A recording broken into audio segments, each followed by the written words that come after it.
So this is the second time I'm actually recording this introduction, because guess what? It decided that the file wasn't going to save properly, and so I can't find it on my computer. God knows where that's gone, but it'll be around somewhere.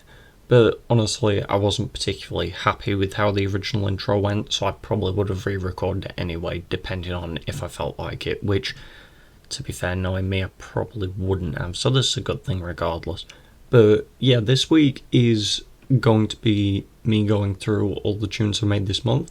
This month seems to be particularly Japanese themed, as pretty much I think all of the cars are Japanese themed. There's a mixture of racing, rallying, street racing, drifting, so it should be all around a relatively good time. I mean, there's a couple other things that need to be taken care of. Like, I'm giving some updates at some point throughout this. I'll be giving updates on what's happening at the end of the video in the outro, just because I have more time to devote to videos now, so hopefully there should be an increase. There's one that's... I'll leave that till later, actually. I'll explain that all later, when you all can sit and listen to me ramble about what I've been working on in the background. But anyway, the same rules apply as normal. Expert driver tools for all testing. I'm using simulation steering, automatic. Yes, go and boo at me in the comments. And I mean, that's pretty much it, to be honest, so we'll just get straight into it, I suppose. So, the first car on the list is going to be the Nissan Z Nismo, the 2024 car. So, the tune for this month is a racing tune that I just made because, well, I liked the look of the car, really. There isn't any other reason. And it turned out pretty well. I ended up setting a new personal record for rivals on the Playa Azul circuit, which is the one on the east side of the map, which most people generally drive on. There's usually like a rivals event every few months for it. This tune ended up setting me, I think it was a sub 1 minute 11 second time, which is pretty good. I think it's top 1%, or at least top 3%. But anyway, it's 490 brake horsepower, as you'd expect. I mean, I couldn't really do too much because it starts at the bottom of A, if I remember correctly, so it's not like it's jumped up 200-300 horsepower, rocking a 190 top speed, which is honestly pretty good for what it is, given that it's still A-class, although I have found that for some reason A-class tunes seem to be able to set really high top speeds in this game. They couldn't really do that in any of the other games in my experience. I'd find that I tended to cap out around 190, but like a tuner later on this list barely has a higher top speed, and that is like top of S1 class, so it's kind of confusing. But anyway, yeah, I found this really fun to drive with and record with, just because it's really smooth in how I handle. I've managed to tune it so that I don't really need to think, other than occasionally coming out of really tight corners. The turning circles are slightly wider than I'd like, but I didn't really have time to fix that, and nor was it that much of a prevalent issue. So I've just left it how it is. As a result, I mean, you're seeing what you're seeing. I don't know what else to say, really, so we'll just move on to the next one. So, next up is the Toyota 2000 GT 1969. I picked this one. I actually picked to build a tune for this car, and then it came up I think it was the next week as a reward car for the weekly Forzathon playlist, so that kind of worked out because a lot of people should now have this car. So anyone who owns it, go try this. It's really fun. And as you can probably see from the background gameplay, it is a drift tune. It has over 1,000 brake horsepower, which, considering it's only middle of S1 class, is ridiculous. I think I engine swapped it twice just to see where I could output the most horsepower. The original version of this did actually use drift tyres, but I found that using semi-slicks was better, as the drift tyres couldn't actually get the grip that they needed to actually drift. They would just spin out constantly. So I found that this was a lot easier as a result. When I was recording and testing this, I ended up actually setting a new drift record on the mountain drift zone. You know, the one that goes all the way down the mountain. And it ended up being, I think, 1,035,000 or something stupid like that. Ended up being really good, and I tried it on a few other drift zones just to be sure it wasn't awful. Smashed all them out of the park. It was, honestly, I had a lot of fun making this and tuning this and messing around with it, and I'll honestly keep rocking this if there's ever a drift zone challenge. I think I did for all the Forza funds that have had drift cars. I've just picked this up, swapped over to manual, and then I've gone at it because of how I've set up. I've also started using the drift camera, which you could probably tell from the gameplay compared to the other drift tune I did, which I think was the Alpine a couple of months ago. And drift camera helped a lot. I think I've gotten better since using the drift camera because it helps with like seeing angle and things like that. But anyway, yeah, I think that's pretty much it for this car. So I'm going to leave it here. And I think next will be the runners-up. So the last runner-up is the Toyota Celica GT4 RC ST 185. That is a mouthful. It's also from 1992, by the way. Why did they have to make a car name so incredibly long? It makes it incredibly hard to say. It's like Lamborghinis with like 15 different adjectives on the name. It's really not needed a lot of the time, but they still do it. But anyway, actually talking about the car, this is a rally tune. I used it for one of the I think it was actually the weekly event a couple of weeks ago that got the Toyota 2000 GT. So that actually comes back quite nicely. But I built this up for that a little bit. It's relatively stock actually. I think most of what's been done to it is it has a little more brake horsepower, which it now has 273 instead of the base, which is like 230 something. And also the tyres are a bit bigger. It's not really had much done to it. It is only C-Class realistically. You can't really blitz it out the park with C-Class just because it's very limited in what you can do. I mean, it's fun. You can really like learn how to tune in C-Class and B-Class and all that because you don't have room to just put tons of power in and make it so that your tune is redundant. However, for this one, it's really fun because it is slower. It is going to be quite slow on the corners and on the uptake. However, it means you've got to practice your lines, you've got to practice how you race and make sure that you can actually commit to the race rather than just cocking up every corner, powering through it and ending up in first, like if you're driving a hypercar at lower difficulty.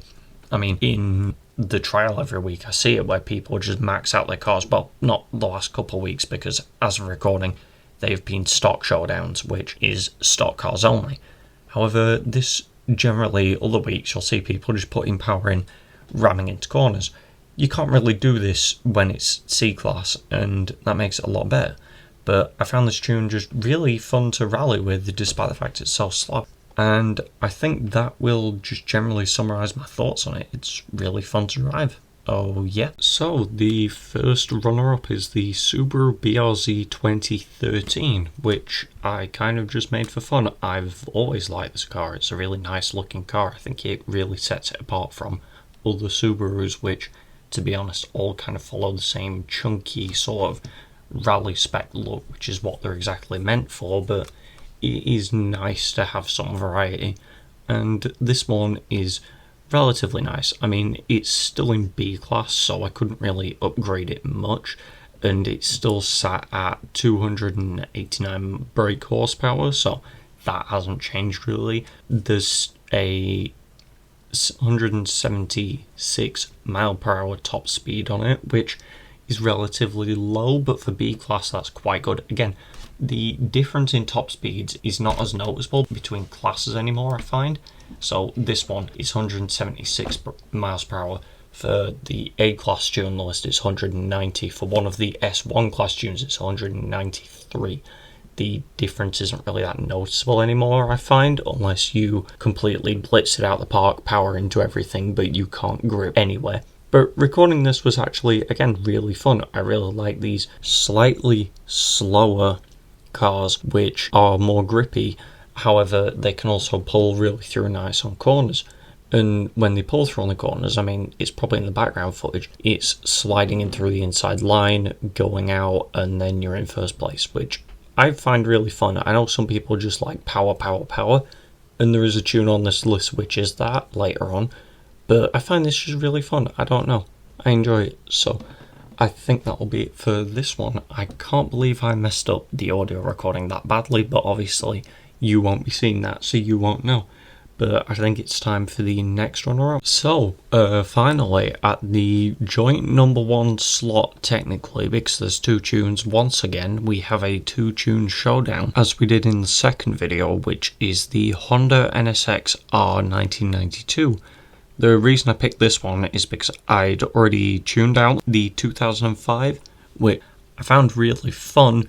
I'd already done the Acura NSX 2017, which, for those who don't know, Acura is the American brand which Forza uses for some reason, despite generally being UK based, but it's the American brand that runs the supercars for Honda. So in other countries it's Honda NSX. The NSXR from 1992, this one, it has been spec'd for road racing and street racing. The difference between the two is important in this case because in road racing, in how the game sets up road races, you are restricted in the the driver cars, by the fact that they can only use ones of the same car type as you. However, in street racing, they can use any car type, which is quite important. So in the other one, in road racing, they only use cars similar to yours. So as a result, you can run lower horsepower. The road racing tune only has 619 horsepower and caps out at 193 miles per hour. It doesn't need to be higher than that because it's only competing against other cars of the same class and the same type. However, in street racing, it's competing against Lamborghinis, it's competing against Ferraris, it's competing against supercars, it's competing against rally cars. So it needs to have all-wheel drive, which it does. It needs to have a higher brake horsepower, which it does at 760. It needs to generally just be a lot faster, because if it isn't, it is just going to end up failing. I did try using the original tune on street races. Didn't go too well. It was just not very fun. And so I whipped up this one in order to have a fun time street racing. I did put the cool looking wings and things on, I did slam it to the floor. It looks really fun. I'm allowed to have fun when it comes to these cars. Is it good for aerodynamics? Yeah, but is it adding a ton of weight to the car? Yeah, absolutely, but it's fun, so I don't really care. These tunes 90% of the time aren't meant to be the most optimal hyper tunes, they are just meant to be what I enjoy. They're meant to be fun a lot of the time. But that kind of concludes my thoughts. I mean, both of them are really smooth to drive. The rear-wheel drive tune, the racing tune, despite having a less horsepower, is slightly more unstable, and the all-wheel drive tune, the street racing tune, is more sticky in the corners because it's all-wheel drive, even though it's set to 75% power to the back, which is how I like all-wheel drive cars because I prefer them to oversteer and understeer. But I mean, there's nothing really else to say. This is just how it is, so I'm just going to leave. So that is it really, despite the technical issues that I've had, the problems with the recordings, the problems with actually sitting down and getting everything done. It's finished. It's done. This month has finally come to an end. I mean, the share codes for everything are all on the page when the cars themselves are actually there, so I'm not going to bother putting them at the end. But I just want to talk about what's going on with this YouTube channel for a little bit. And I should have more time to actually devote to content now, as I've finished my education for now. I've now just mostly job seeking, so while that is an overshare, I'm going to have more time to put into this channel, so hopefully there will be more content when I've actually got time to make it. I can think of at least 2 to 3 videos which are in the pipeline. There's one that's nearly finished, there's one that I have footage for but need to do a script. I need to, well, not really a script, I don't really script these, but that one will actually be scripted. There's a script, there's recording the audio, that things that need doing, but that's going to take some time, so I'm not sure when that'll be. There's also another one which I need to do, but that one should be a lot shorter, as the script writing should be easier as it's a lot smaller in scope. Other than that, I mean, I think that's pretty much it, so I think I will just be seeing you all in the next one, and goodbye.